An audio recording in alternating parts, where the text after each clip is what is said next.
Good afternoon, good morning, or good evening, depending on where you are joining us from, and a very warm welcome to our webinar, AI meets EO Education, Smarter Content for Smarter Learning. I'm Martyna Stelmaszczuk-Górska, joining you from EO College at Friedrich-Schiller-University Jena in Germany, an open learning platform that offers free online courses, training resources, and teaching materials in Earth observation and remote sensing. I also represent the EOTEC DevNet Secretariat, the Earth Observation, Training, Education, and Capacity Development Network. EOTEC DevNet is a global network of networks that connects educators, institutions, and organizations working to strengthen skills and knowledge in Earth observation. The network is jointly led by CEOS, Committee on Earth Observation Satellites, GEO Group on Earth Observations, UNOOSA, United Nations Office for Outer Space Affairs, and WMO, World Meteorological Organization, bringing together partners from around the world to share knowledge, align capacity building efforts, and make EO learning more accessible and impactful. EO College, together with NASA and colleagues from NASA supporting NASA, Erin Martin and Yasha Moss, co-leads the EOTEC DevNet Secretariat, which supports coordination across this global community and contributes to the EOTEC DevNet Global Task Team. Together with EO College and the Generative AI Committee of Practice for educators, trainers, and managers, we are very pleased to host today's session. Before we begin, a few quick housekeeping notes. The session is being recorded, and the recording will be shared afterward on the EOTEC DevNet website. Please keep your microphone muted during presentations. You are welcome to turn on your camera during the discussion if you'd like to engage more directly. Please use the chat to post your questions or comments. We will collect them for the discussion part. It's a pleasure to co-host this session with Helene Ter-Pelwijk, program manager of the EUMETCAL program at the EUMETNet Education and Training Collaborative Network of National Meteorological Services in Europe. Helene will introduce the Generative AI Community of Practice, a global community of trainers and educators in meteorology, our third co-organizer of today's webinar, and will also introduce our moderator, the moderator of our session. So Helene, over to you. Thank you. Thank you. Please, can you move slide? So hi all. As said before, this webinar is a webinar in a series of webinars for our worldwide Gen AI in education and training community. The goal of this network is to create a collaborative space in which we, educators, trainers and training managers in the meteorological education and training community worldwide can exchange knowledge, skills and proven recipes for using Gen AI in our daily work. Can you click, please? For us, this is a way to connect with people in our community who, like us, are interested in how we can best use AI in our daily work as educators. With this work, we share our experience with each other, and this way we learn a lot from and inspire each other to try the new available opportunities. This way we stay updated with the best practices and innovative applications that are made within our community. Next slide. Are you interested to join this network too? Please scan this QR code and join us in our Signal group, where we share all the information and questions where we would like to find answers on among ourselves, and the webinars are announced. We are looking forward to meet you there. Now I would like to introduce you to our moderator for this webinar, Robert Eckardt. Robert Eckardt is the project coordinator at EO College from the Friedrich-Schiller-University Jena in Germany. And he is CAO and co-founder of the Eckardt Education GmbH. With over 15 years of experience in digital education, remote sensing, and project management, he leads the initiative that develops and implements innovation in online training solutions for educators and organizations in the field of Earth observations and geoinformation.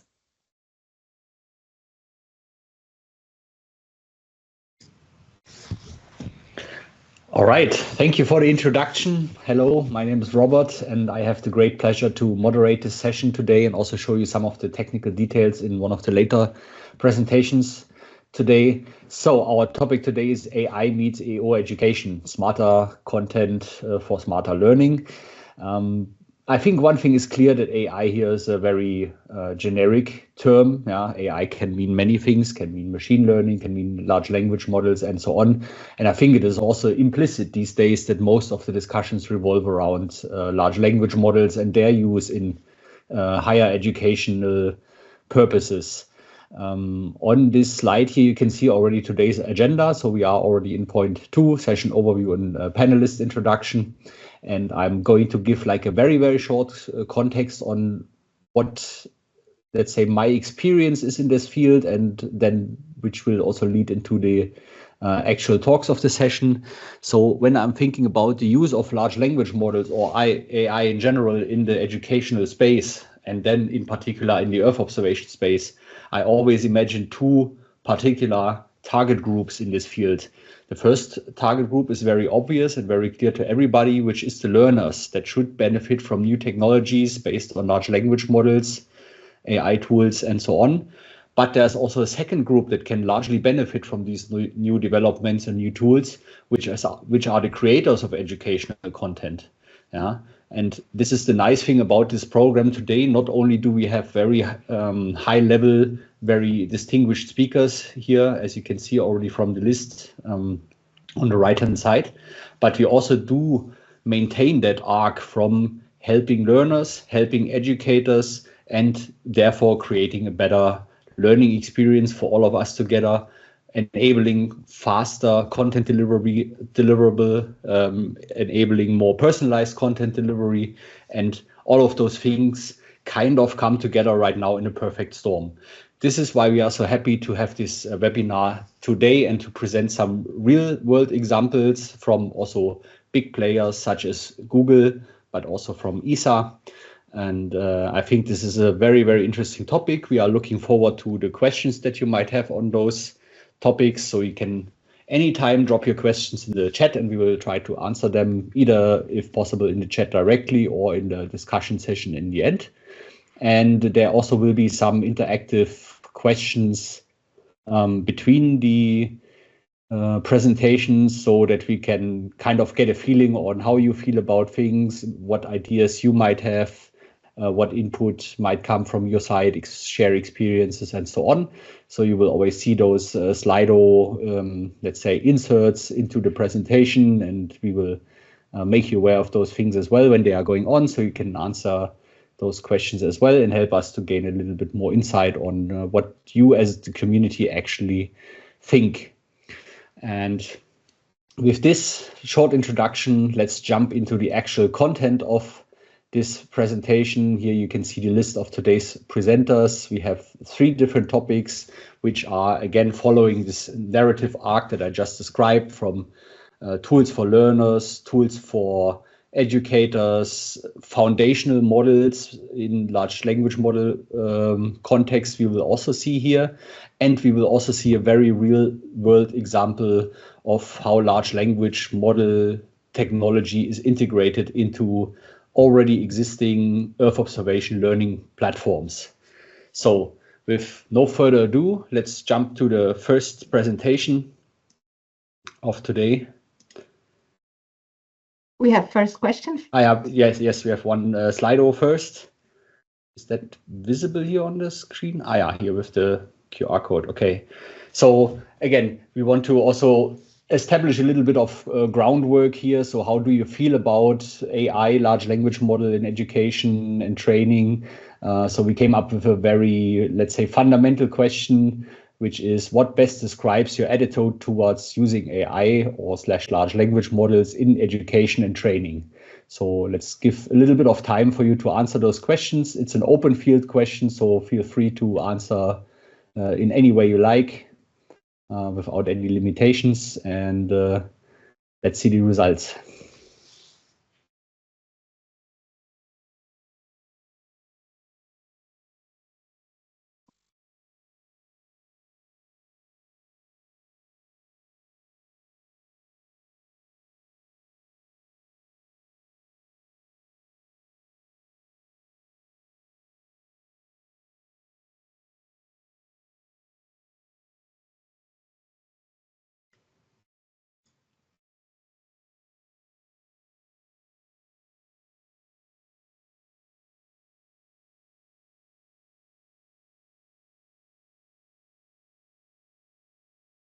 Okay, I still can see some people typing, so let's give it a little bit more time.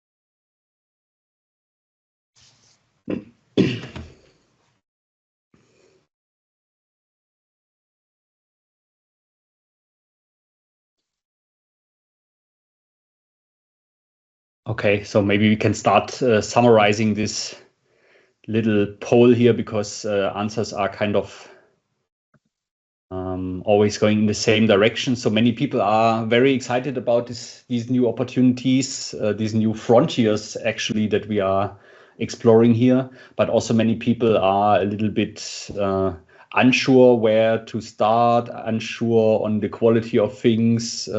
People are talking here about double-edged swords, basically. So that is a blessing and a curse at the same time. It might be a great help. Here are also some great practical examples of how to use those tools for brainstorming, structuring, language translation, and stuff like this. So that's quite interesting. I need guidance. This is also a very important factor, that we cannot let the large language models roam free and do everything for us and do not control them anymore. I think this is also quite clear, and it also something that we saw in many experiments that we did in this field. I think that is also a very valid point. But I think an overwhelming majority here is really curious, excited, and is interested in learning how those things work and maybe applying them in their daily duties as well. Okay, very interesting results. And this basically paves the way into the first presentation, where we are very happy that we could land a representative of Google to present their actual activities in the field of learning and the use of large language models for learning.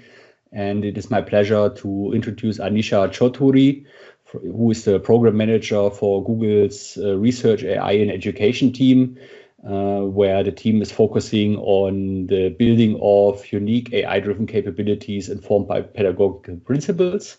And the initiative is called Learn Your Way, how Google is reimagining learning materials with generative AI.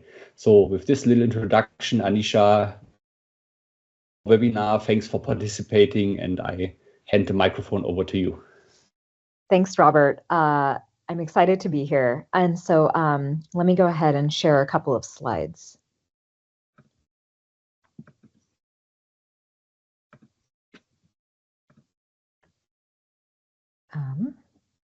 Is everyone able to share my screen? Yes. Oh, wonderful. Okay, great. Hi, everyone.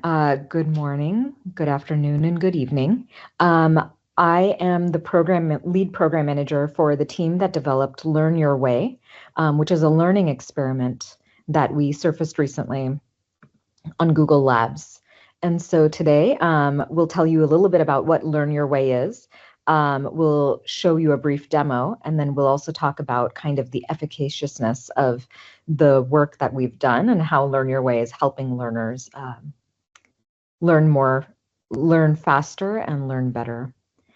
And so Learn Your Way is something that we developed. LearnLM was a LLM that we had developed, fine-tuned on pedagogical principles, and we actually infused this back into Gemini in May of this year. And so Learn Your Way is built upon this. It takes a source textbook material, for example, and I'll show you that in just a couple of minutes here, and then is able to generate multimodal outputs. So from basically pure text, it's able to generate images, audio lessons, narrated slides, and it adapts this textbook chapter into, for example, different grade levels and different personal interests. It adds interactive quizzes. So basically quizzes are not only embedded in the source material, but then also at the end. And we'll talk a little bit more about why that was later in the slides. And the idea is that this material was then personalized for the learner. Our main driver behind this was we really wanted to be able to give students agency over their learning process, and also help teachers basically be able to take different materials that they may have from a textbook and be able to help all different types of learners. And so as a part of this, we started reimagining textbooks, which we all remember from our days in school. And so we basically developed Learn Your Way as a learning experiment. The idea is, as you can see here, I know it might be a little bit small on the screen, and I'll show it to you in a couple of minutes. But the idea is that the student can basically, and the teacher can also choose what mode they would like to learn in. So for example, if they would like to listen to an audio lesson in order to be able to look at the course material rather than having to sit and read a textbook chapter. That's, for example, one way. It also takes the material, for example, and breaks it down into a mind map so students can see how the material is broken down, what the connections are in the material that they're supposed to learn from. And so a lot of this work has been done through content transformations. So we basically have been deeply studying various formats of content, audio lessons, slide decks, mind maps, visual images. And the idea is that, a picture can tell 1,000 words in many cases. And so that's a lot of the theory behind why we developed this. And we wanted to really be able to help people build more complete mental models of the material that was being presented. The idea of being able to simplify and clarify complex ideas was a large part of this. And so with that, I'm going to go ahead and share with you what Learn Your Way looks like and how this performs. So please check us out on learnyourway.withgoogle.com. And so what we did was we have created this page. And right now, since this is a learning experiment, we've asked folks to use uploaded chapters of textbooks that we already have from OpenStax. OpenStax is, textbooks that are available not only in the United States, but they're used quite broadly globally as well. And so the idea is right now we have uploaded topics, across a number of different subjects, as you can see here: chemistry, computer science, economics, health, sociology, psychology. And eventually, we'd like for users to be able to upload their PDF directly. So we have a wait list for this as we develop this out further. So in order to give you an idea of what this is, let's maybe choose one of these chapters that we can dive a little bit better into. Maybe we'd like to look at what is learning, since we're talking about AI and learning. And as you can see here, we've distilled kind of 2 chapters that folks can see how this material is transformed. So a high schooler that likes skateboarding, or an undergraduate who likes music. Let's go ahead and check out how this transforms for a high schooler who likes skateboarding. So you're able to click and see the source material here. This is where the textbook chapter exists. And so you're able to go back and just kind of see what this looks like. And the moment you click on the immersive text, this is where the material starts being broken down and transformed into different modes that we were just discussing. So for example, you can see here that we've developed a picture that is pulled from the source material. And you can see that it breaks the material down a little bit. You can take a quiz at the end of this in order to test your knowledge about the information. So let's see here. According to the text, what's a key characteristic of a reflex? So we know that it's an innate, unlearned behavior. And so we're able to take this quiz. For example, this one has a few questions. People can also use this for example, to prepare for a test. And so this is the idea behind Learn Your Way. Another area that we have, for example, is having narrated slides. And so users would be able to click through this and be able to... Hello, everyone, and welcome to our lesson, Introduction to Learning. Today, we're going to explore what learning is, how it works, and the different ways we acquire new knowledge and behaviors. To get us started, I want you to think for a moment. What's the first thing that comes to your mind when you hear the word learning? Take a second to consider it. Perhaps you thought of things like going to school, reading books, or studying for a test. These are all great examples of learning. But in psychology, learning is a much broader concept that covers many different ways we adapt to our environment. By the end of this lesson, you will be able to explain how learned behaviors are different from instincts and reflexes, define what learning is in a psychological context, and recognize the three basic forms of learning: classical conditioning, operant conditioning, and observational learning. So, for example, that's an intro to slides and narration, and please go check this out on our website so you can see more. For example, we're also happy to share... Hello! Welcome to our lesson today. Before we dive into the topic, let me ask you a question. Can you think of something you do automatically without ever having been taught how to do it? And can you also think of a skill you had to practice to get good at? For something I do automatically, maybe breathing, or like when I touch something hot, I pull my hand away really fast. I don't think anyone taught me that.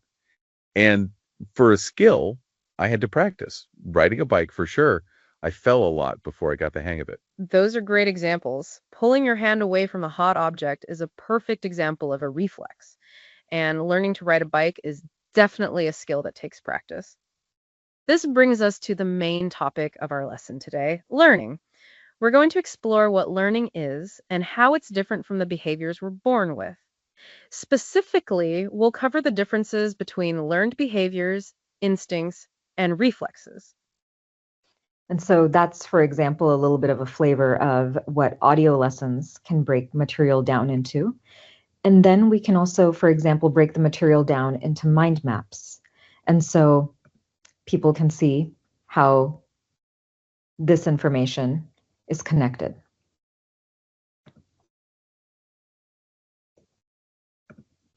And so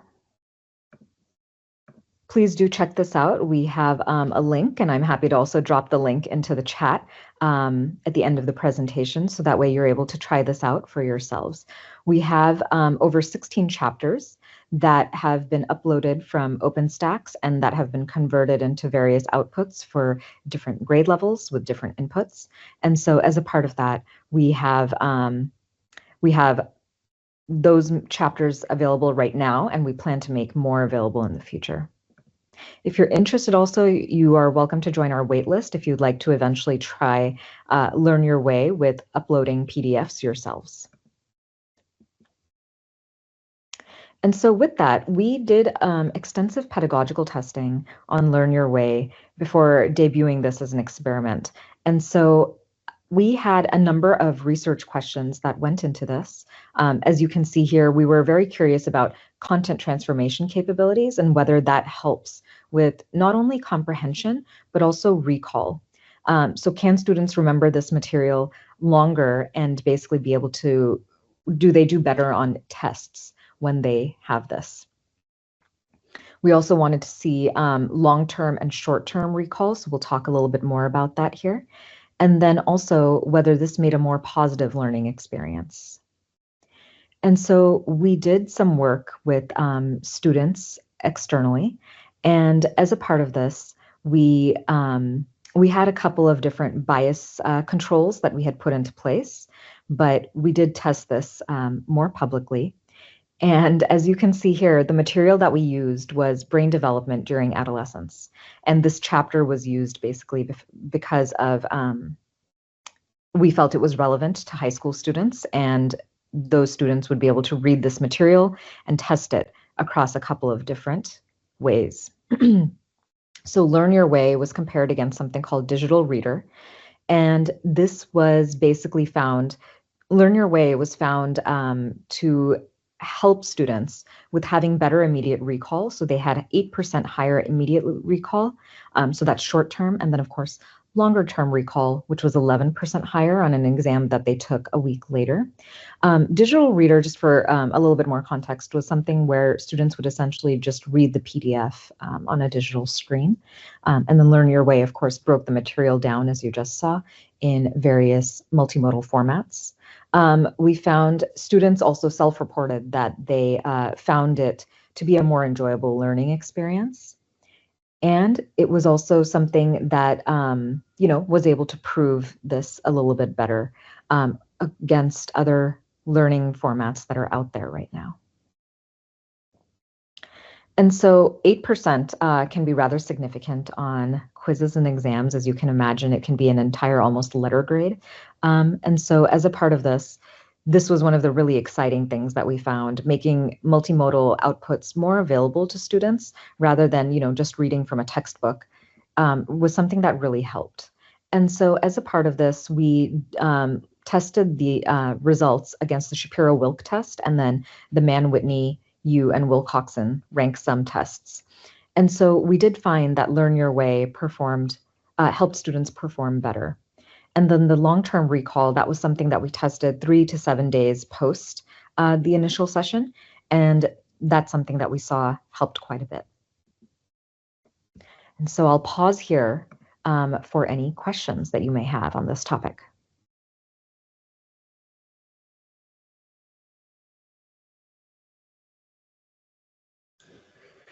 Yeah, thank you very much for this interesting presentation. And I can also confirm this is exactly the same way that we are thinking as well, that this will be the future, to provide customized content to each individual learner based on their skills, based on their needs, based on their experience.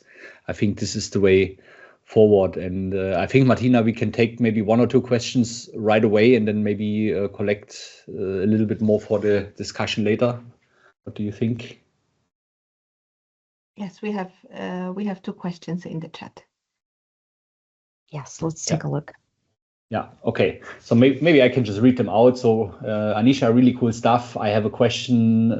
Part of the learning experience is being immersed and interact with people that are learning the same. Any extension that would enable live interaction with others, going through the same material, if this is possible, like a collab environment or shared learning with those resources.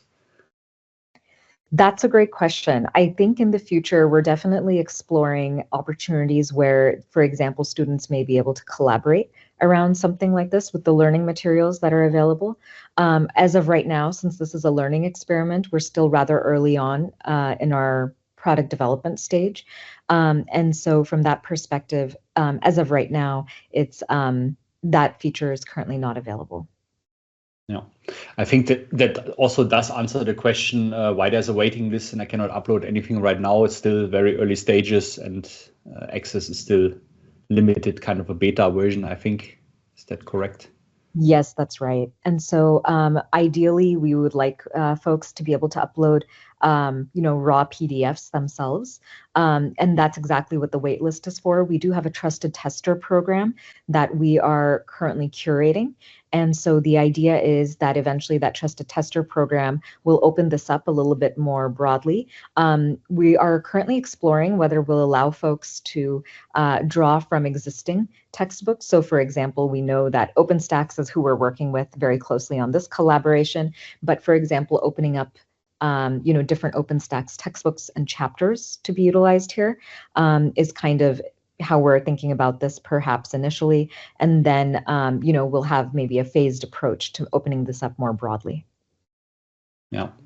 And then maybe the last question in between, and we can of course discuss a little bit more after, goes into a similar direction here, but rather concerns the creators of educational content. Are you planning some sort of collaborative environment for the creators as well, where they can share or create their own learning materials shared with other creators? Because as a little bit of background, this is basically what we also realized is necessary to basically build an open repository of educational content. And I do know that in our field of Earth observation, let's say ideas and concepts for such repositories are slowly evolving.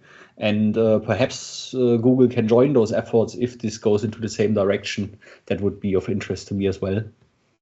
Absolutely. I think, we are very much exploring what we can help with and what we can do in the world of pedagogy. And so we're very much open to, discussions and potential collaborations, depending on also how it overlaps with our development direction.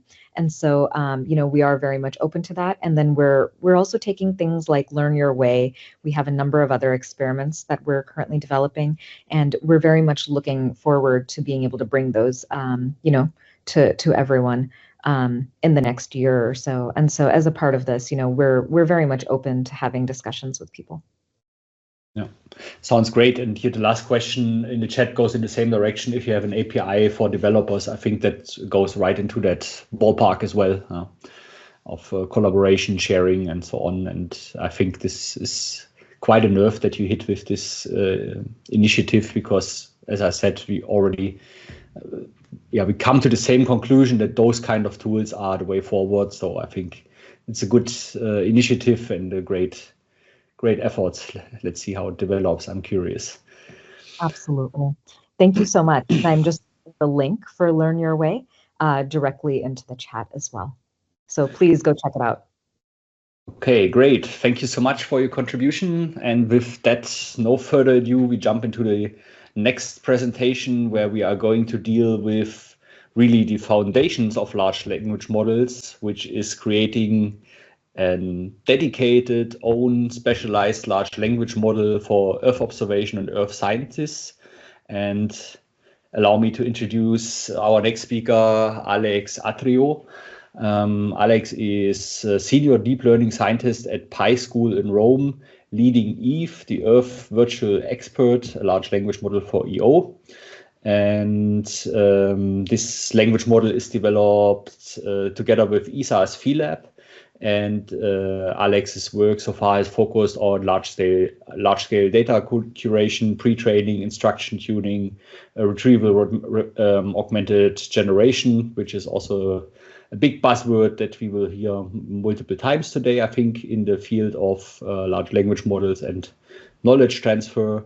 And Àlex also contributes to Videolog, a project with Fondazione Bruno Kessler on automatic subtitling of videos.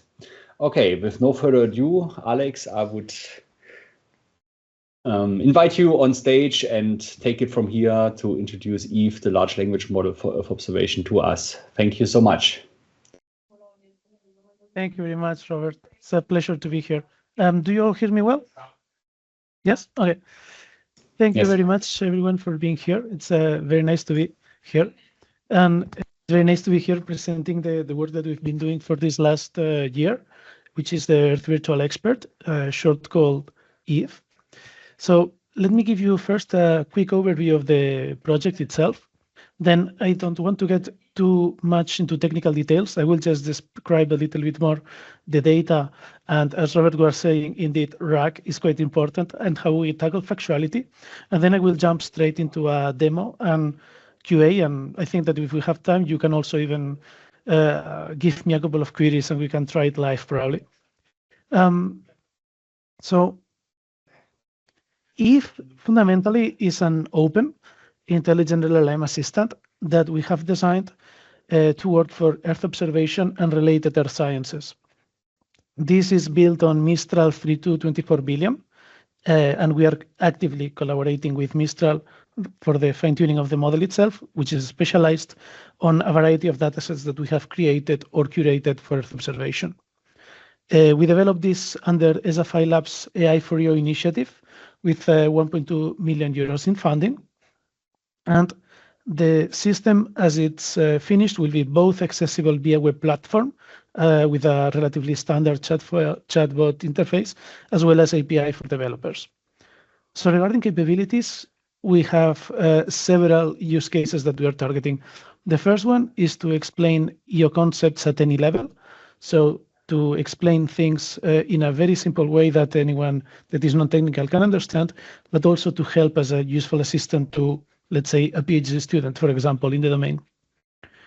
Specifically, we want that with simple natural language inputs, the model will be able to answer with verified and up-to-date information, which the users can see with their own eyes and double-check the model answer.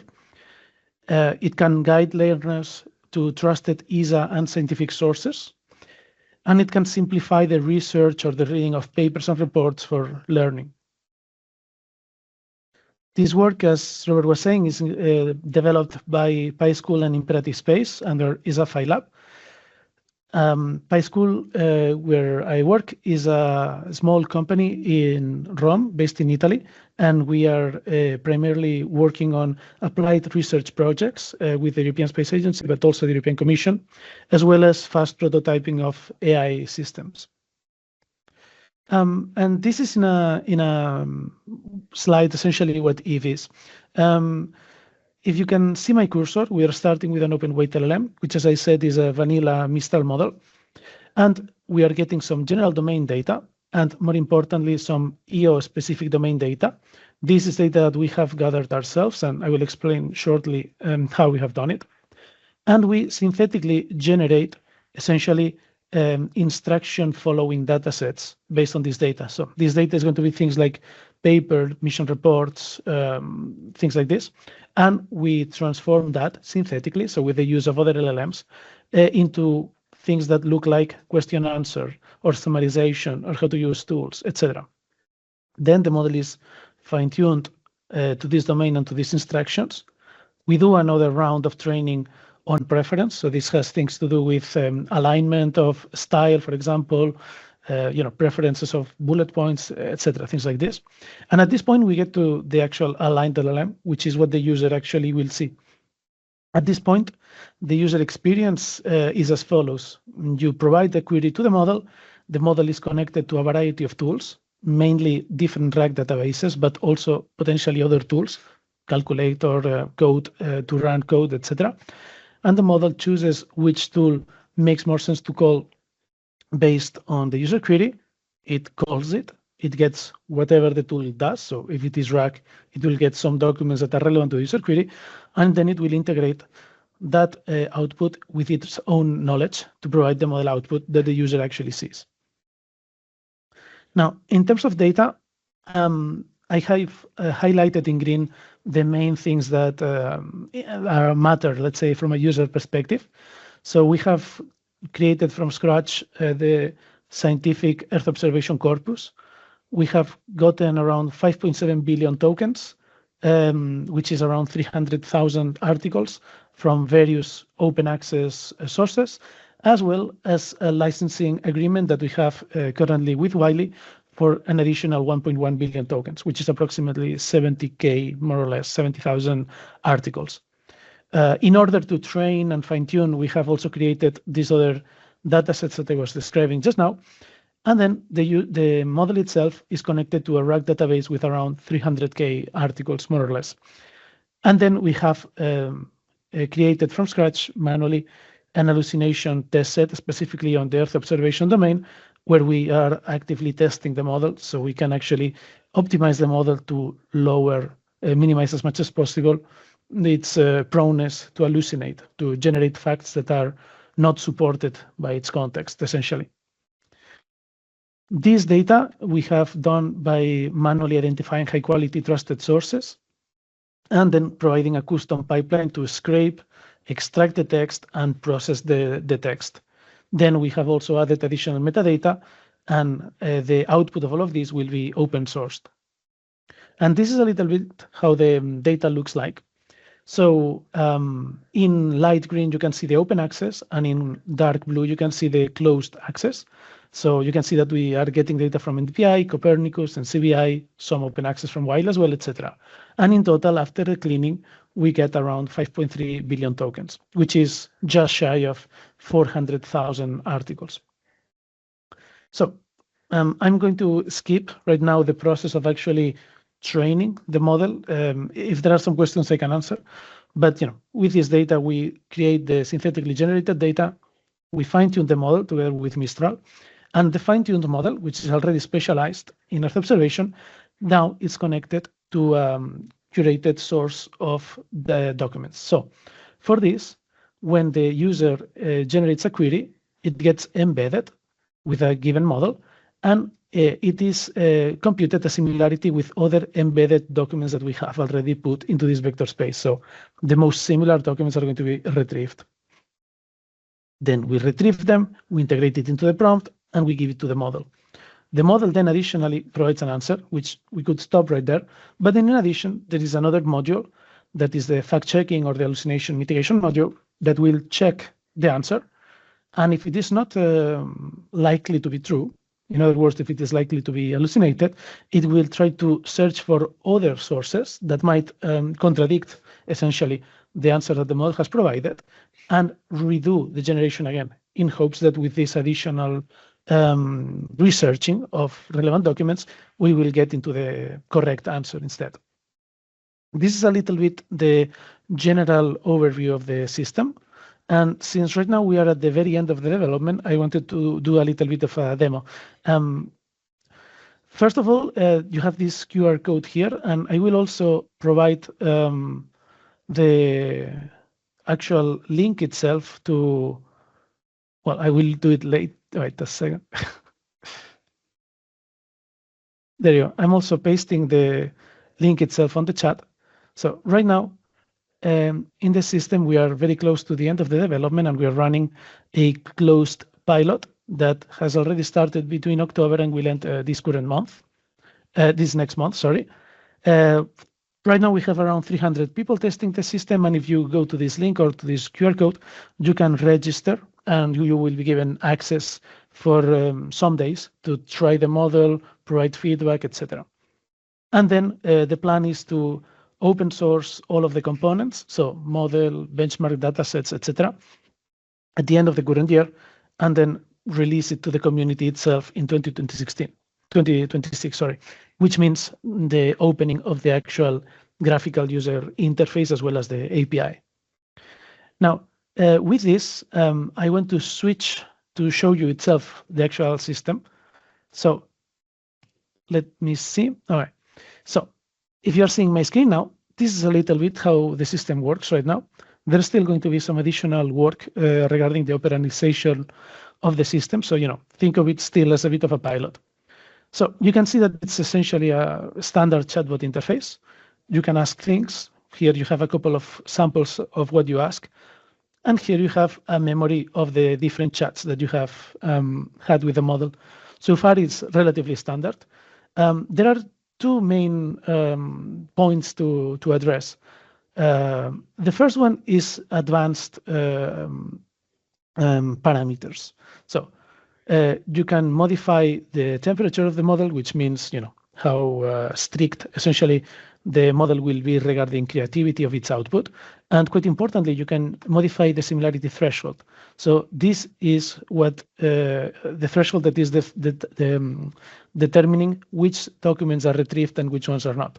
So if I put this to 0.9, only documents that are extraordinarily similar to my query will ever be retrieved, which of course it can be good or it can be bad, because there are documents that might be relevant enough that would inform the model's answer, but I'm not getting them. On the other hand, if I lower it too much, I will retrieve almost everything that I can retrieve, but a lot of it might not be so relevant. Of course, we have already done some testing and we recommend some defaults. Likewise, you can select how many documents you would like to retrieve. And since most of the documents that we have are papers, you can also filter by year. So if you want to say that I only want things that are at least 10 years old or 5 years old, you can put it like so. There's also filtering by journals. So you can put the journal that you only want to filter from, and likewise, it will filter from that. And finally, you can also filter by the amount of citations that the paper has. So if you only want articles that have at least 50 citations, likewise, you can modify it like so. Then, in a secondary part, we have the knowledge bases or the RAG. Firstly, you can create your own collection, of course, and upload your documents. They will be available to the model in the same way that the shared collections, the collections that we already provide are. But more interestingly, also, you have the shared collections, which are the collections that we are providing. These are collections that you can select and deselect. So like so, the model will never be able to access this collection. Like so, the model will always be able to access it. So as I say, we have this collection from Wiley, given our agreement, with around 70,000 documents. We have another collection on Wikipedia. We have another collection, which is the main collection that we have on around 300K articles. And then we have another collection that is by the European Space Agency itself on internal documents. And given that the latency is okay, but I wanted to do it quickly, I already computed some sample queries so that you can have an idea of how it goes. So in this case, for example, I asked a relatively complex question at a very high level of technicality, and the model will give you an answer, relatively straightforward. And more interestingly, of course, it will output formulas and tables if necessary. And more interestingly, you will be able to click on sources and see what the model is actually basing its answer on. So you can actually see specifically the chunks of the documents that the model is using, and you can click on the link itself to access the full paper if you want to read the full paper also. In addition to these quite technical, quite complex queries, you can also say, explain succinctly what Earth observation is like. I'm a 5-year-old. The model will switch the style, will use a lot of emojis, and will make things relatively easy.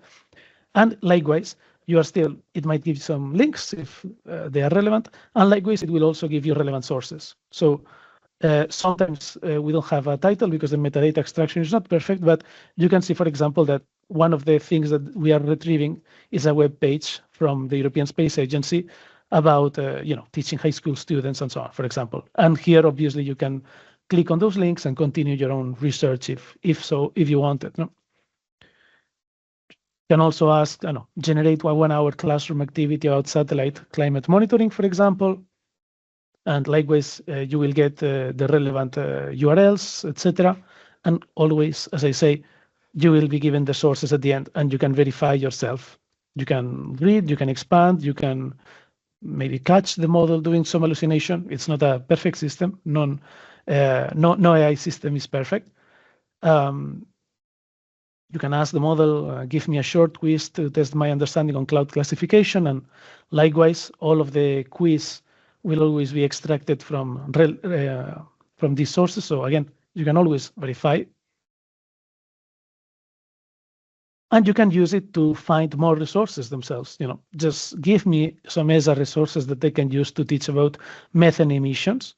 And you will be given, as I say again, several URLs from the European Space Agency, as well as the sources that the model is actually using, which can come from all the different collections that we have. And finally, we have what I was describing regarding the factuality. So In this case, for example, we are checking for a question to the model. What is the name of the effect when light changes color, blah, blah. And the model gives us an answer. Now, in this case, we are not certain if the answer is correct or not.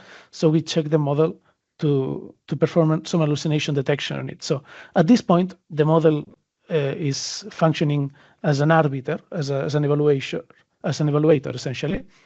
And the model disagrees with the answer and says, I'm not so sure if this is correct, actually. I think this might be hallucinated. And in fact, I think that instead it should be Doppler effect. So then the model, with this information, will requery the user query itself, meaning it will search for additional documents with this new query that now it has created. And with those documents, it will create an alternative answer. And likewise, it's a normal answer. You can see the sources and you can compare the two sources. Now, this ultimately still, of course, needs to be manually verified, but it simplifies quite a lot the actual fact-checking of the model output. So you can imagine the situation where, when you see something that is not clear, you can click on the hallucination detection button, and it might give you a hint as to what there might be wrong. Maybe the answer of the model that it provides also, of course, is still hallucinated. This is possible. But based on our benchmarks, it reduces quite dramatically the proneness of the hallucination of the model. And this is a little bit the demo. And I hope you liked it. And if you have any questions or you want to try something, either you can say maybe online and we can do a couple of quick tests, or you can follow the link that I showed and register, and between now and the end of the current month, the current year, sorry, you will be able to test it for a little bit yourselves. Thank you very much.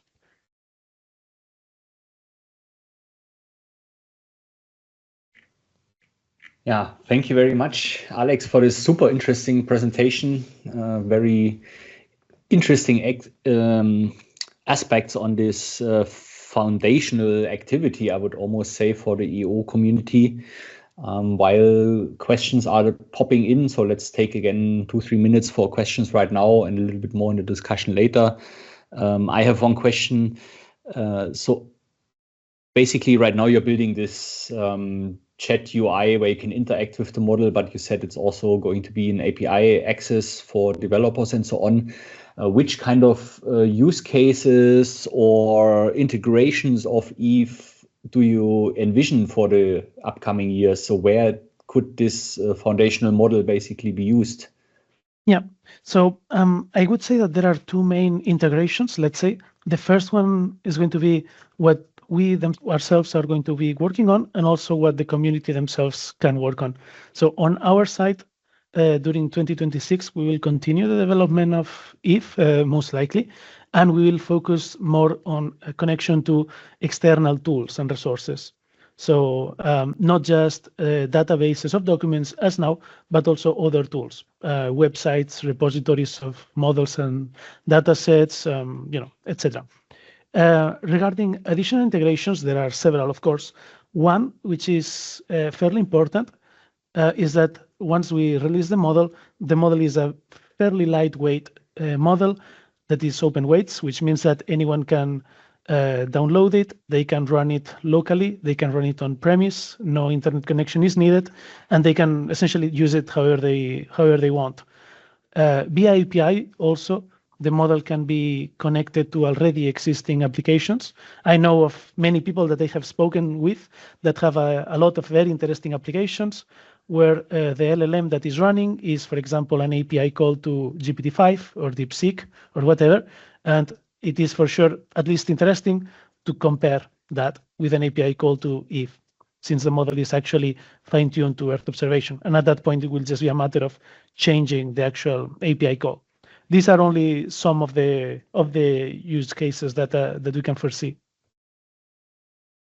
Okay, great. And we will see an example in 1 minute where Eve might come in super handy when we talk about the GDA Knowledge Hub. And since I do not see any additional, here's one question now. Okay, let's take this one question and then we move on. So the question is it possible to have APIs and customize for different subjects which are not Earth observation? Yeah, the model itself is customized to Earth observation and related Earth sciences. In terms of the APIs, technically, yes, you could, without any problem, create a database for satellite communications, for example, or telecommunications, upload documents, and then use it like that. Of course, fundamentally, the capabilities are towards Earth observation and related Earth sciences, but you could also create collections of adjacent topics, and the model would work as well. Okay.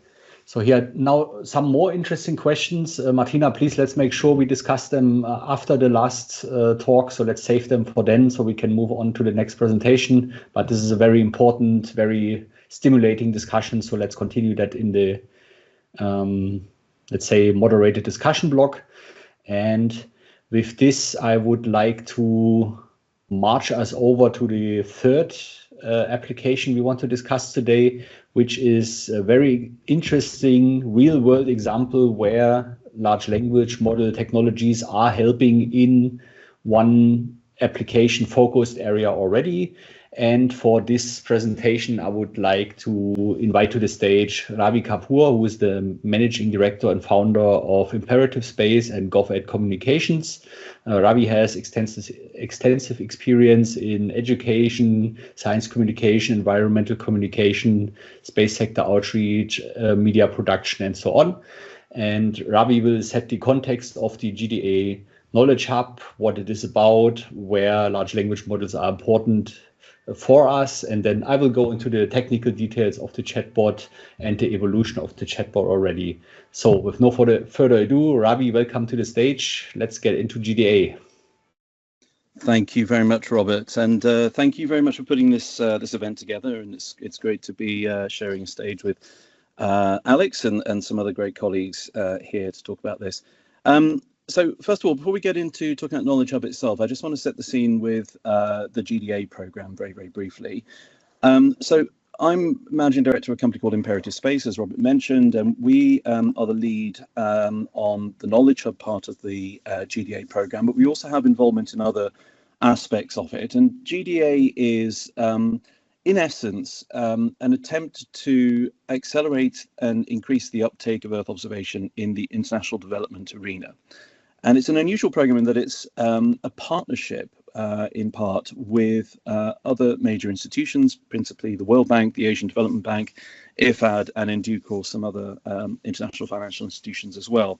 And it's built on many, many years of partnership and has now evolved into a very effective program that involves piloting in conjunction with local actors in client states to test the value of Earth observation in different contexts that affect international development, and then to capture that knowledge and to share it as best practice and as insights that can then be picked up elsewhere in the development sector.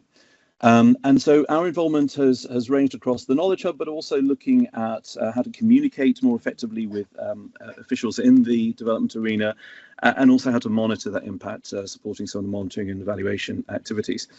And I think what all that points towards is something that I think is also pertinent to what Àlex has touched on, which is that ultimately in the Earth observation arena, there's a lot of focus on trust and relevance. And it's super important for people who are coming to Earth observation for the first time or with limited knowledge, for whom this can feel very overwhelming, it can feel very detailed and complex, that there are tools available to help improve ease of navigation, speed of navigation to relevant and trustable information. And that's really what the Knowledge Hub is designed to do. The Knowledge Hub is something that has been designed from the outset to not try and do everything. Let me put it that way. It's often the case with a lot of projects that try to create new sort of all-encompassing one-stop shops for information to try and do too many things. But we have listened very closely to the needs of specific end users in the international development arena, and try to be selective about the level of information that's provided, both in terms of the text-based information, but also training resources and other materials that are available, so that it's easy to orientate yourself within that information and not too overwhelming. But crucially, having something like a large language model type capability to shortcut that process even further and find super relevant tailored information is obviously going to be super important. So what I'm going to do very quickly is just whiz you through the key components of the Knowledge Hub, and then I'm actually going to pass back to Robert. We've been very lucky to have Robert on board through this project, who's helped us navigate the potential for implementing an LLM chatbot solution. We do have a version 1 on the platform, but it is yet to evolve, and indeed much of what we've just heard from Àlex has a lot to potentially give to the Knowledge Hub. So, Robert, just forgive me, am I sharing my screen or are you providing the slides at your end? I'm so sorry, I'm not quite sure. If you have them available, you can share them. Yep. Otherwise, Martyna will jump in. I'll share from my side, that's fine. Yep. Give me 1 second.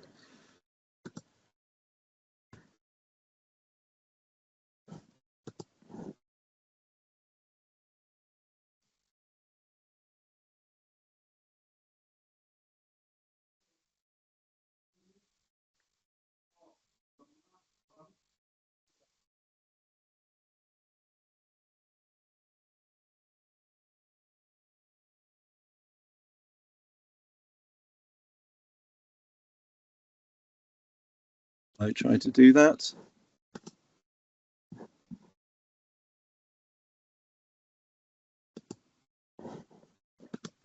Okay, can you see my screen now? No, not yet. Now it's there. Oh, hallelujah. There we go. Right, so I'm not quite as much of a Luddite as I thought. Okay, so you can see the PowerPoint on screen, yes? We can see the preview window right now. Now we can see the full slide. Is it there now? Yes. Fantastic. Right, we're there. I can't see you, so I'm going to hope that that you can still hear me and that you can nod along. Yeah. So very quickly then, so Knowledge Hub, as I mentioned, is meant to be a way of quickly enabling people to orientate themselves in the EO arena for international development contexts. So we've gone for a very sort of clean design with 3 key sections of the platform. We have this main library here, which I'll talk about in a second. We have what we call the trainers area, which is a place to find training resources, but also to compile your own materials based on elements within the platform. And we have something called the consultation rooms. We've also got ways of finding very basic levels of information very quickly through FAQs and so on. And also a crash course in understanding Earth observation for total newcomers to the subject matter. Now, in the library, it's organized essentially in 3 key components. We have what we refer to as EO capabilities, which are essentially Earth observation products and services that are applicable in a development context. And these are filterable through thematic areas, but also through readiness levels of those products and services, and based on the pilot projects that have been run through the GDA program. Then we have use cases, which are exemplifications of particular ways in which those capabilities can be leveraged for specific applications. And then we have case studies, which are more localized examples of actual implementation. And you can see here, as I was alluding to earlier, we've tried to keep the level of detail relatively simple. So just enough to give confidence and insight that people can build on, but not so much that it becomes disorientating or overly technical. We do give access to additional technical information about the actual sensors involved and the data involved, but it's kept at a relatively high level. And just skipping through a little bit further, we can just show you an example here of how we then also cross-link to another sister platform within the GDA program called the Analytics and Processing Platform, which is where people can actually play with data and start to delve a little bit more technically into the products that are available, but again, without providing that information here on the Knowledge Hub itself, so it doesn't become too disorientating. Similarly, just to skip through a little bit, I mentioned to you the training module assembler, which is part of the trainers area of the platform. This is somewhere where you can quickly navigate collections of training resources, just to browse them, but also then to accumulate them and reshuffle them into your own sequence that can then be integrated into training activities, either online or in the context of MOOCs or for in-person training and workshop type scenarios as well. And then I mentioned there also this concept called the consultation rooms, which is an attempt to bridge into the real world by enabling you to very quickly book one-on-one sessions with real-world trainers to delve deeper into some of the topic areas, or to have simple text interactions to get quick insights as well. And this then brings us onto the chatbot, because the entry point into the consultation rooms is the LLM-based chatbot that Robert has been helping us implement. And again, just to connect back to what I was saying earlier, the idea here is to make it incredibly intuitive and simple for any user at any level of prior knowledge to be able to find information that's relevant from within this rich library that we're creating.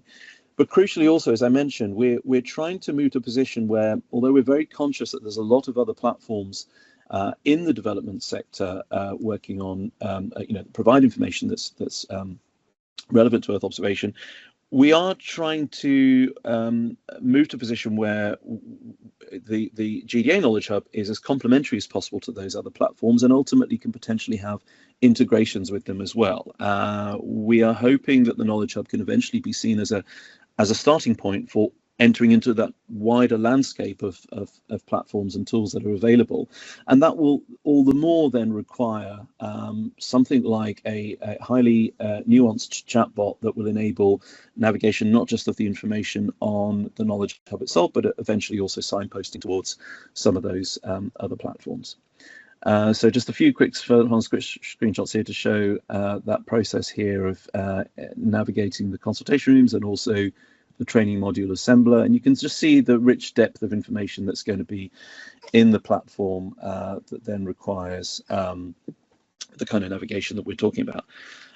So hopefully I've now unshared, and I will sort of pretty much pause at this point to pass on to Robert, but with just one final thought, which is that, we were very lucky to also work with Àlex and his team on the EVE, the Earth Virtual Expert.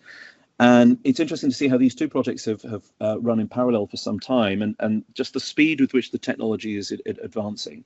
In the time that Robert and we have been talking about what's needed for Knowledge Hub, the work that PySchool have been able to lead on EVE has advanced dramatically in tandem with that, and hopefully there are some synergistic back and forth to be gained from the kind of dialogue that you guys have enabled today. So very much looking forward to seeing how those integrations can move forward.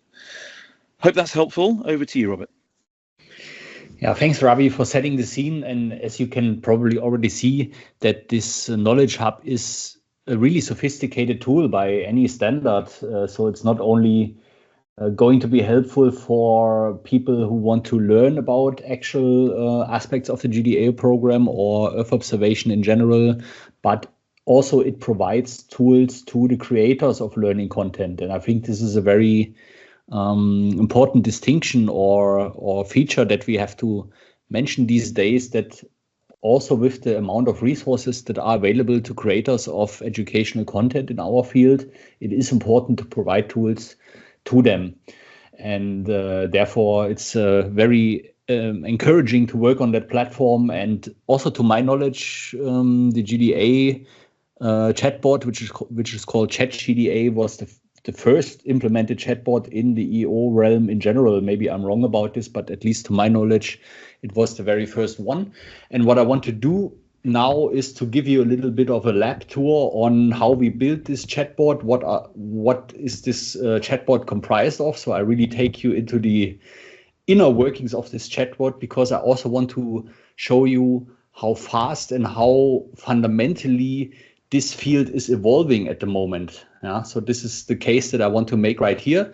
So let's start with an overview. How does the chatbot look right now? What does it do? What does it do well? What does it do not so well? And so on. So I hope you can see my presentation here on the ESA GDA assistant or chatbot. And this chatbot is basically a workflow that combines RAG, so retrieval, augmented generation architecture, with advanced LLM usage in order to deliver contextual responses about Earth observation capabilities in the GDA context.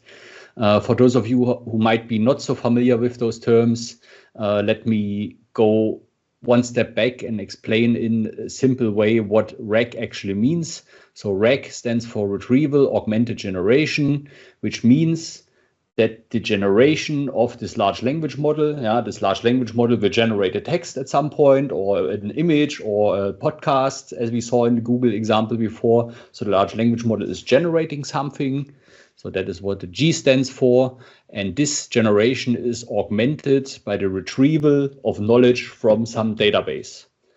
This is also the fundamental principle behind the Eve model that we just saw, that basically this vanilla standard large language model is augmented with the retrieval of knowledge from somewhere else. So this is this powerful underlying technology of RAG that you hear many times in this context, and the same is true here in the GDA bot. Quick overview before we jump into the actual chatbot architecture. What does this bot actually do? So first of all, the chat is triggered via the GDA website that we just saw. So you have an interface where you can chat with the bot, and a webhook basically receives the user message and takes it into the workflow that we are going to see in a second, so that I can work with inside this workflow with this technology. As I already mentioned, there is a search on knowledge related to the GDA program, to EO capabilities, all the different categories that Ravi just presented to you. All of those things are stored in a so-called vector database.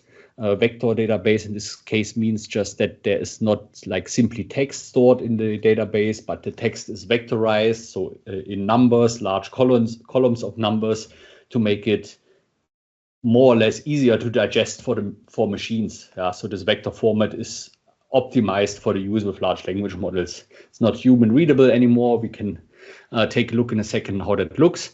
But if you want to augment your knowledge, your chatbot's knowledge, vector databases are the gold standard right now on how to do that. After this vector search comes the processing of the large language model, where basically the question, the context retrieved from the database, and so on is all processed and returned in a certain structure as an HTML response. And then this response is basically just sent back to the GDA website, and there it is then displayed to the user. So let's take a look how that actually looks like in the backend. So here we are in the backend of the GDA chatbot, and right off the bat it looks quite simple. So a chat message is received by the chatbot that we can test in a second here. Here we have the actual large language model chain. We will open that in a second to see what is going on here. And then once the processing of this chain is done, the answer is returned to the webhook so that I can display it on the URL. And here we can already see all of the things that I just described. So here we have basically this vector store, which contains all the documentation on the GDA EO capabilities, GDA program in general, and so on and so on. All of those things are basically stored in a database, which is just connected here, and basically is a tool that is available to the chatbot whenever it needs calling that tool to answer a question. And here you can see, maybe I can zoom in a little bit more. Here you can also see the large language model that is attached here. That is actually, we are also using Mistral to process the user request and retrieval from the chat store. And here, for example, the Eve model could also be a replacement or an addition to that standard model to maybe improve the quality of the chatbot in the future. So now let's jump into this chat model here for 1 second to see what is actually going on here, because I also want to show you what might be room for improvement in these models in the future and what we are working on right now to make that even better. So if I look into that here, then here we actually see the system prompt of the model here. So it's quite a long prompt that basically just handles the behavior of the bot. Step 1, do this. Step 2, do this.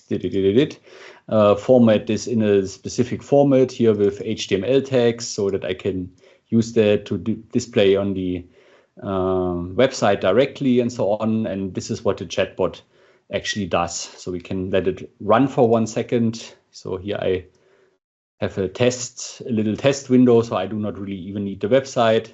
So I just ask what is GDA, and if I press run here, you see how this workflow is going through all of the different things. So it called the vector store, retrieved some data, called the large language model, and then produced an answer. And here you can see the response that is coming out. ISA GDA program is and so on and so on and so on, based in this format that we specified with these HTML tags. And if we look here we see basically the output of each individual step. For example, if I click here on what actually has been retrieved from this vector data store, you see that the information that has been retrieved was not text anymore, it's just vectors. So those embedding models here transfer those vectors back into text, back and forth between vectors and text. But this information that is in the database is actually not human readable anymore. It's optimized for machine readability. And the cool thing here about this tool that I'm using is called N8N. It's a workflow builder, one of many different that are out there. I can basically see the input and output of each individual step here. So if I open this node now, I basically see what was the input that was received, what was the output that was produced. So I can debug and extend those features quite easily. So far, so good. It's a very nice first step and it works and everything fine. But what we see already here and what also comes from the, let's say, scientific literature and the theory behind this is that this might not be enough. And this kind of infrastructure has been state of the art maybe half a year, 1 year ago. This is how those RAG systems worked. You have an agent that calls this retrieval augmented generation, processes the data and returns a result. But from this point here, now we are actually evolving. And this evolution is also more than necessary if we want to build reliable and really informative systems. I will show you why this is the case before we dive in any deeper here. Just to give you a reminder, if I open that again, so I have like different steps that are handled here in one prompt. I have different formatting, let's say, instructions that have to be handled in the same prompt. And most of the time that works. It's fine. Usually it works, but sometimes it doesn't. So basically what we have to do is to dissect this structure into much more smaller components, modules, subroutines, however you want to call it, where I really have full control over everything that happens, and I can also steer the output format to a very precise degree. So basically, I do not want to build a black box system where I just have to hope that it works. I want to build a system that is transparent, that is reliable, and that just basically executes one step at a time and then adds up in order to formulate a response. So what does that mean? Let's jump into some theory on that for 1 second. I'm going to be quick about it. Here. So here we start. So basically what we are developing at Ignite Education is an ecosystem called Remote Sensei, where we are building such modules for the remote sensing community to use the power of large language models to build adaptive learning technologies. So basically this is a toolbox, a collection of modules, of routines and so on to enable such chatbots.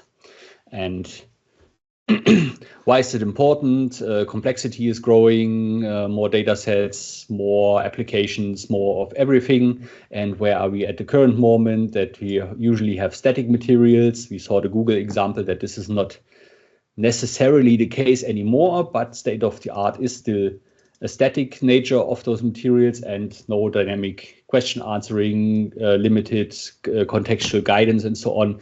So we do need personalized, context-sensitive support to really support the learners in their journey in the future.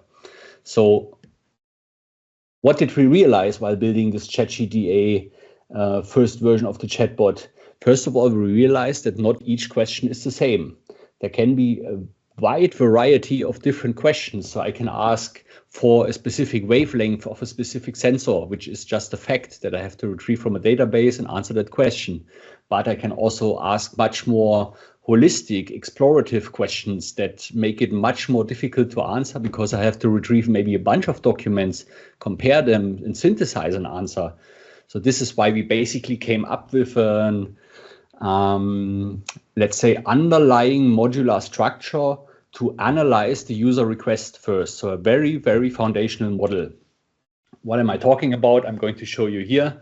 So first task is we want to understand your question. So not all questions are equal. Each requires different information depth, sources, which is meant here by evidence, and maybe also a format of answering. Yeah? So each type of question that a user can ask has to be answered in a different format. This, let's say, type of question has different dimensions, like is it something that is static knowledge versus breaking news? Do I need some sources, or is that common knowledge? What is the question type referring to? So do I need instruction? Do I need a fact? Do I need a tutorial? Whatever. What is the knowledge level? And what is the scope of the question? Is it a very narrow definition of something or a comprehensive overview over an entire field? And this is basically how this architecture is going to be working in the future. So we already have that front end here in the GDA context. We have this back end with the retrieval augmented generation. And what we are starting to implement right now is this routing algorithm in the middle, this middle layer that basically chooses the correct strategy on how to retrieve knowledge before I even start retrieving any knowledge. And we already tested this a little bit. So we basically have a system in place. I will show you one of the components in a second. But we just currently ran a bachelor thesis on the evaluation of those things, where we can, for example, classify the knowledge level with 95% accuracy and so on. So this is our very first attempt on doing that, probably can be improved as well. And I will show you what that means here in a second with this demo.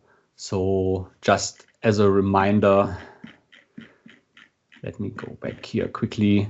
So we have those different dimensions of classifying a question, and each of those dimensions here is a subroutine in our routing algorithm. And now we are going to jump into this particular one. That's the one I want to show you, which you can see here. So basically here you can see it can be triggered by another workflow. So that's why it's a subroutine, but I also have a testing module where I can chat with it right here. This here is just for data normalization. So the fields are just passed by. And then here is the actual beef of that workflow, which again is a large language model functionality. But this is not an agent that I'm using. It is a so-called text classifier. What's the difference is I cannot have a long form text output or anything, but this thing is there to classify any text in natural language into given categories. So if I open that here, you can basically see all the categories which have a description, and then the input just comes in and each question is put into one of those categories. If I, for example, ask here again, what is GDA? You see that this workflow runs and basically here classified it as concept and explanation. If I'm asking which frequency is C-band as an example, it should go into the fact-checking category. Yeah. So, and this is one of the 5 dimensions that I just explained. So for each question that comes in, we basically do this thing. So we classify it in all of those 5 dimensions, and based on this classification, we can then decide what information to retrieve, how to retrieve it, how to formulate the output, and then return an answer. So this is really hot off the press, the next level generation of chatbot infrastructure that we are building right here. So this is my little lab tour to you that we are working on right now. I hope that was interesting to you. And I'm sure there are many questions on that. So thanks for that. And with that, I stop my screen share and jump back into the outline of the talk.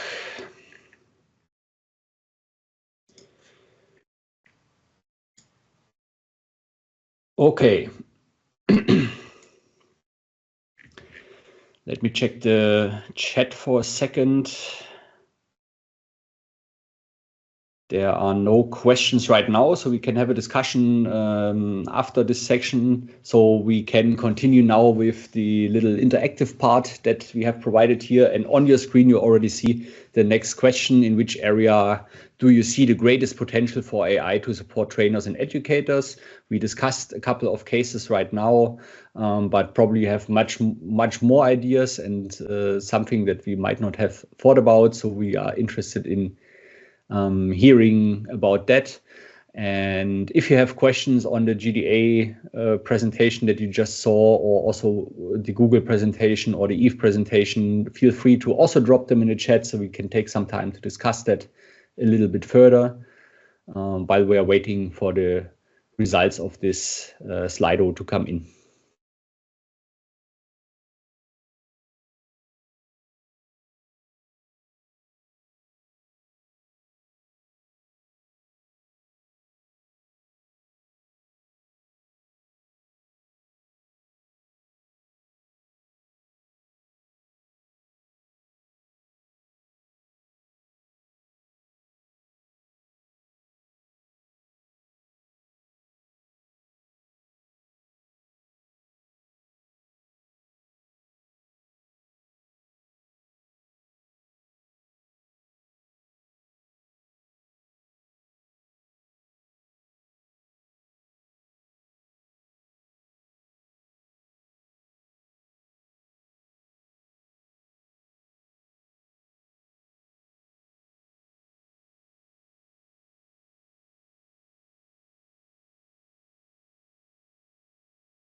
We have already some answers, starting for providing summaries,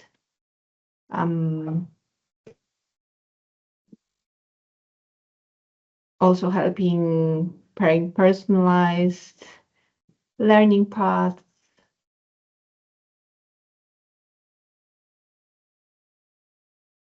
also making the textbooks more engaging, like the Google approach showed.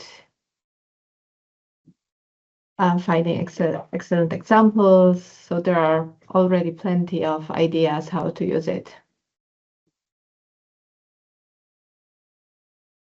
as a learning assistant.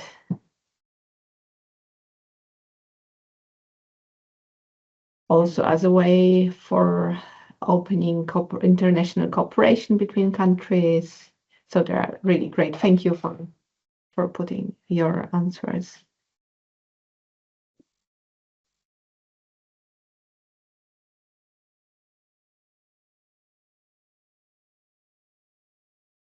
Yeah, of course, a very important point, but we still need to ensure the quality and the context. So there is always a human element in this.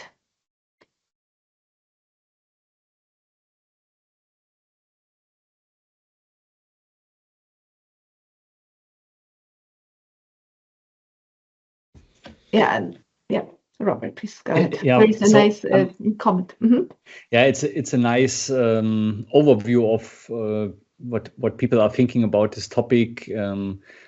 But it actually shows me that all of the presentations we saw today go into a direction that supports those, let's say, expectations of people. So this makes me really hopeful that it is possible to really build tools and workplaces for educators and learners alike to really thrive on those technologies, because it's kind of a coherent image that is forming what might be important, what might be helpful to educators and to learners. And that makes me very hopeful that we will see a lot of great tools and processing suites or whatever based on large language models in the near future. That really makes me excited. Yeah, and very good point that we have to make the trainers and the educators first be aware of these opportunities. This is also still a great job to do. Yeah, we are also basically coming back to this old mantra of training the trainers. So we have to also train the trainers how to use all those tools, what is out there, what has been proven to work, what has been maybe a marketing hoax, what is actually technology that is robust and reliable. And the challenge here is that this field is developing so fast. So I try to basically outline that in my presentation right now, that the technology stack that I built half a year ago right now is already very much under sophisticated, let's say, compared to what is actually possible nowadays. For example, when we went into this GDA project, we were fully aware of that fact that this will be the case, so that anything we build right now will be outdated by the time we publish it. And I'm sure that Àlex can also relate to that feeling while building Eve. So such things that really take a long time. You can basically watch other technologies pass you by as you speak. This is, in one sense, it is a feeling that is not very nice to see that that you're working on something that might or could be done even better already.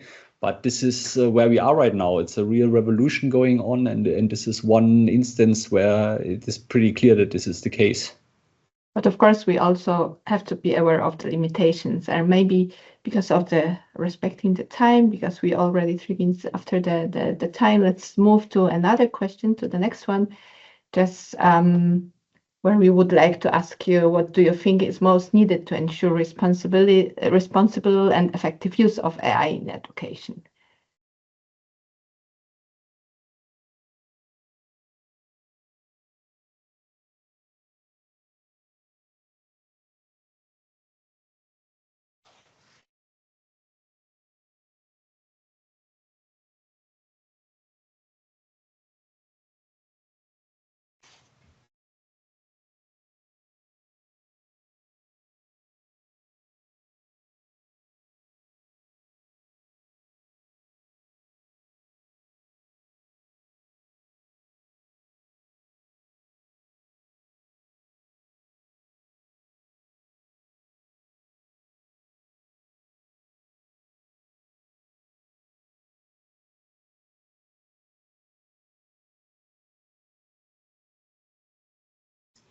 Yeah, we already do some very important keywords here: trust, awareness, AI ethics.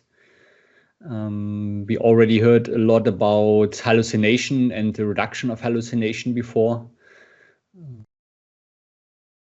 The transparency on content and sources.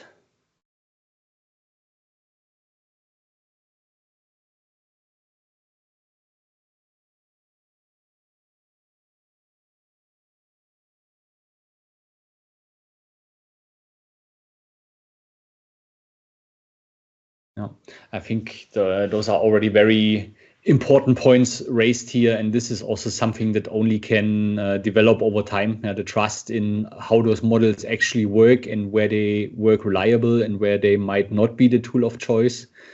This is also something I see in the daily behavior that people have while using large language models that it's not entirely clear how this technology works, and then people expect something from large language models that they simply cannot do. The most classic example is math operations. That people ask, for example, ChatGPT to do a simple math problem, and then they are stunned that it cannot do that.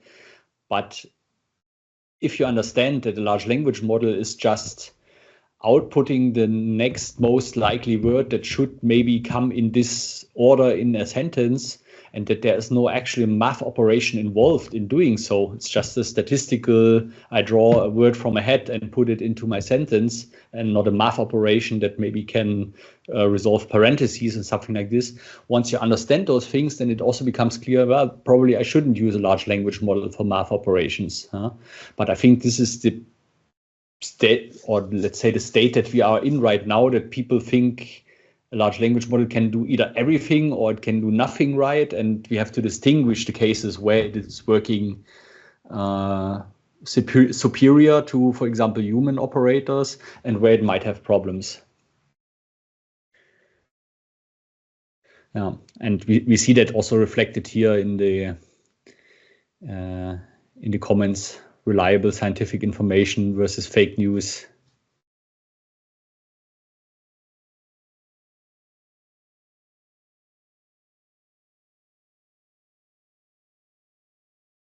Okay, so I think this is our last question. So I think let's move to wrapping up.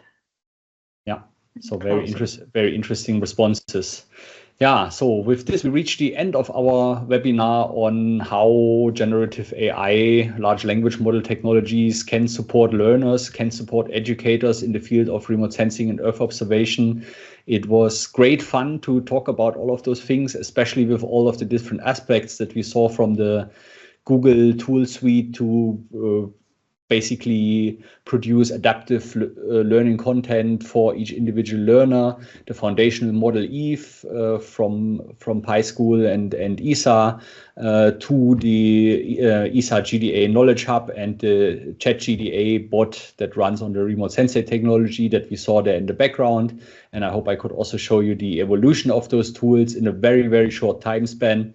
And I hope you enjoyed the event, and yeah, hopefully we can also communicate a little bit more about the via the Signal group that has been shared in the beginning. Maybe we can show that QR code once more for people that just got interested now in maybe joining this group, or we can put it in the end.